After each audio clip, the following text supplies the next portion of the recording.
Queridos irmãos e irmãs, quero saudar a nossa querida Ordem Franciscana Secular, as nossas queridas irmãs franciscanas seráficas, saudar também aqueles que rezam conosco pelos meios de comunicação, daqui da paróquia Santo Antônio, do Santuário de Frei Galvão, a todos os devotos, devotas deste grande santo, o nosso querido Santo Antônio.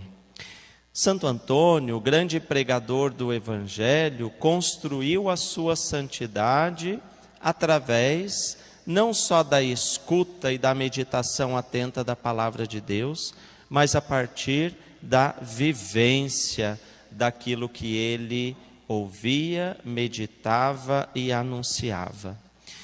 E o que é a santidade, senão aquilo que São Pedro diz hoje na primeira leitura, a construção de um novo céu e de uma nova terra.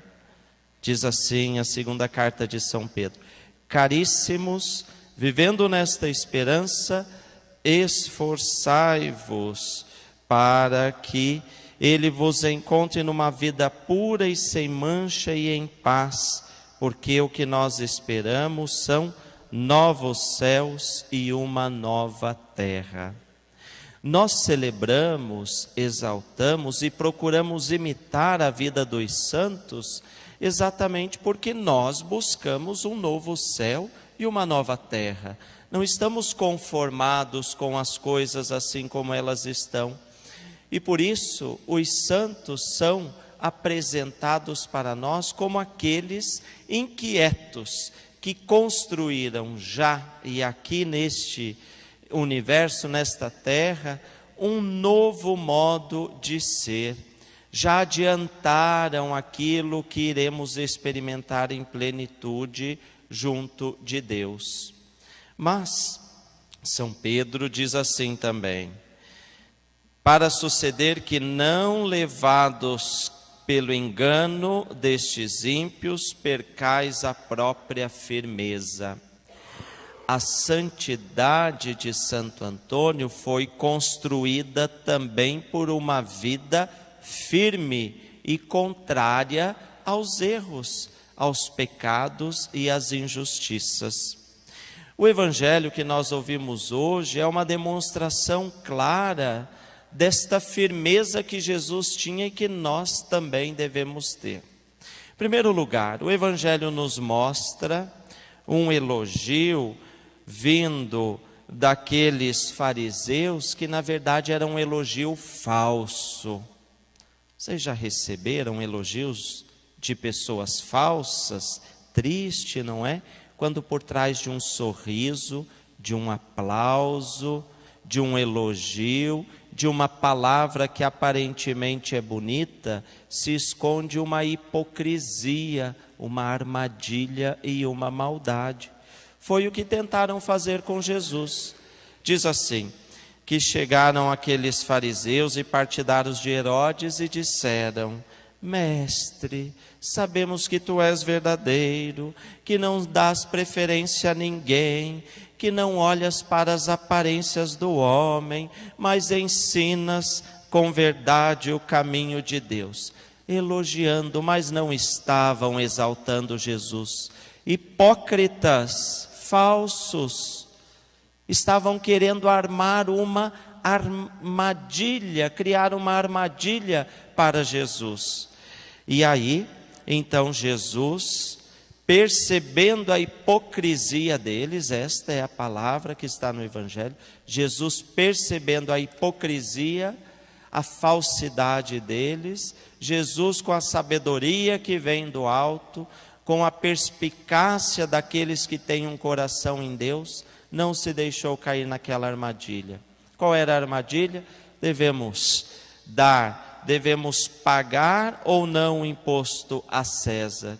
E aí Jesus, nós conhecemos, pega a moeda, de quem que é a face, dai a César o que é de César e a Deus o que é de Deus.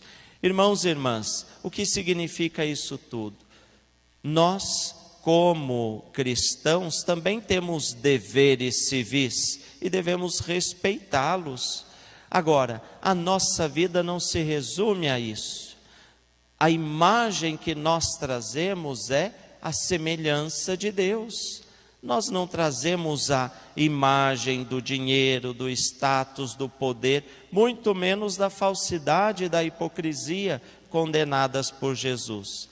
A imagem que nós trazemos é a imagem e semelhança de Deus, como nos diz lá no início das Sagradas Escrituras, no Gênesis, que nós fomos criados à imagem e semelhança de Deus. Então, quando Jesus diz assim, dar a César o que é de César e a Deus o que é de Deus, Jesus está dizendo, vocês são de Deus e por isso não se entreguem, não se deixem levar por coisas que não são de Deus. Entreguem-se, busquem aquela inocência, aquela pureza original.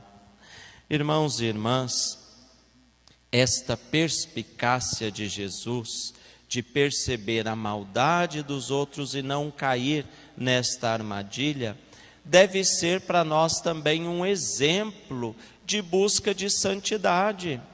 Nós não nos deixamos envolver pelas armadilhas das trevas, da hipocrisia e da falsidade, não. Tenhamos esta sagacidade, esta esperteza. Às vezes a gente olha para a vida dos santos e imagina quase que uma ingenuidade. Não, os santos não têm nada de ingênuos. Santo Antônio não tem nada de ingênuo. Percebia inclusive a maldade escondida por trás de gestos de bondade. Então, Santo Antônio nos ensina a sermos como Jesus, termos este coração voltado para as coisas do alto, para construirmos novos céus e nova terra, e por isso não nos deixarmos envolver nas falsidades, nas maldades, nas articulações do mal. Depois, queridos irmãos e irmãs, o nosso querido Santo Antônio, que é parte essencial, coração da história de Guaratinguetá, é um santo tão importante para a nossa cidade.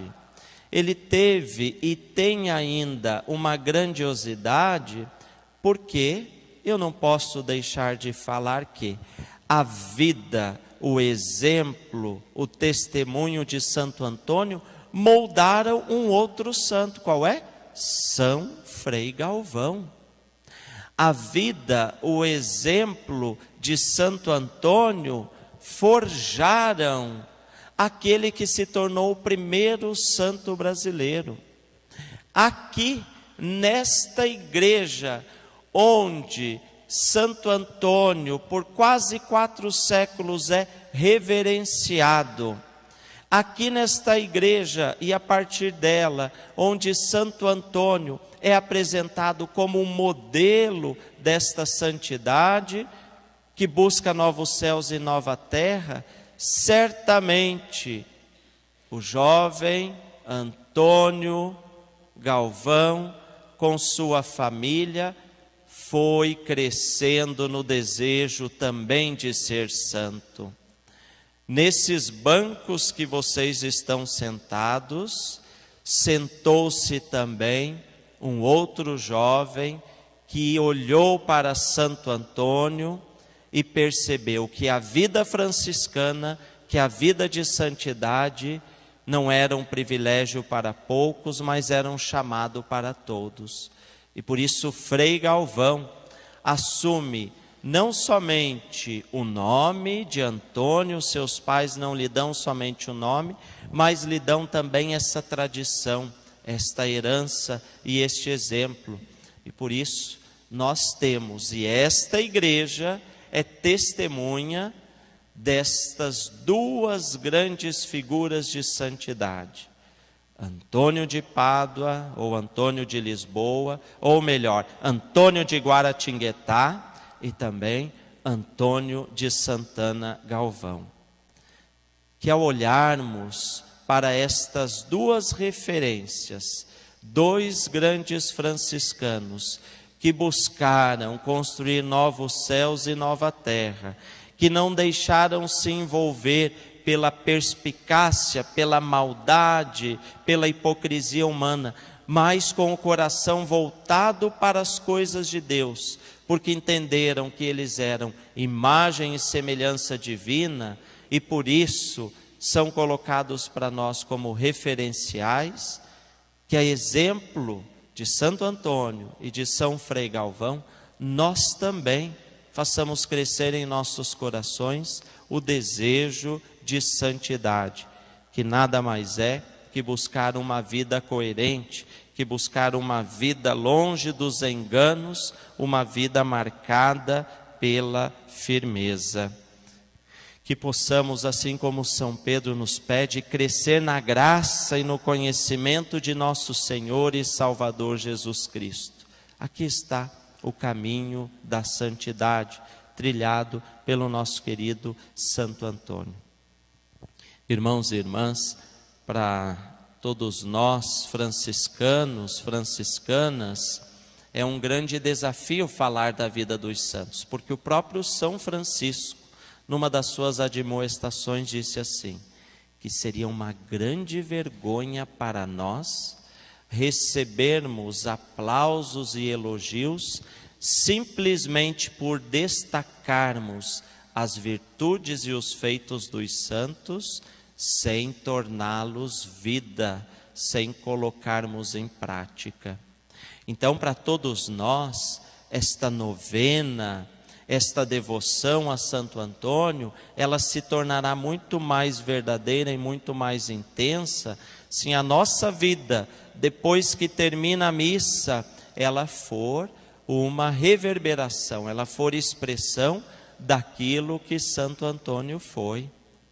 Para todos nós vai ter sentido e será muito mais profunda a nossa devoção, se no nosso testemunho nós não nos envolvermos nessas armadilhas do mal, mais ainda, nós não promovermos estas armadilhas do mal, estes falsos elogios, estas hipocrisias, mas nos tornarmos pessoas transparentes, puras. E é engraçado que com o tempo, quando a gente é novo, às vezes até se deixa levar, mas com o tempo a gente vai, e a sabedoria que vem do alto, vai percebendo no olhar onde existe limpidez, pureza, firmeza e transparência, e onde existe maldade, falsidade e hipocrisia, não é? Rapidinho, com o tempo, a gente vai percebendo, esta pessoa está falando a verdade. Não, esta pessoa não está falando a verdade. Esta pessoa veio com um elogio verdadeiro. Esta pessoa não está sendo verdadeira neste elogio. Vamos pedir a Deus esta graça de termos esta firmeza e esta sabedoria e perspicácia para perceber isso tudo. Como eu já disse, a santidade de Santo Antônio não combina com ingenuidade. A santidade de Santo Antônio combina com esta bondade original, capaz de fazer aparecer aquilo que não vem de Deus. Portanto, queridos irmãos e irmãs, que esta bonita festa, esta novena tão especial, que tem tanto a nos ensinar, que resgata o papel e a importância desta devoção, como eu já disse, que construiu a santidade do primeiro santo brasileiro, a partir desta igreja que faz parte, é o coração, é o núcleo da nossa história de Guaratinguetá, que nós possamos também redescobrir este valor. E para concluir, se Santo Antônio é o santo que nos faz reencontrar as coisas perdidas, eu tenho certeza que ele está muito feliz por fazer com que nós reencontremos o valor da história desta igreja, que nós reencontremos e redescubramos a importância que tem esta devoção, esta matriz de Santo Antônio para a história, não só da nossa cidade, mas a história da santidade de Frei Galvão, que também construiu um novo céu e uma nova terra. Louvado seja nosso Senhor Jesus Cristo, para sempre seja louvado.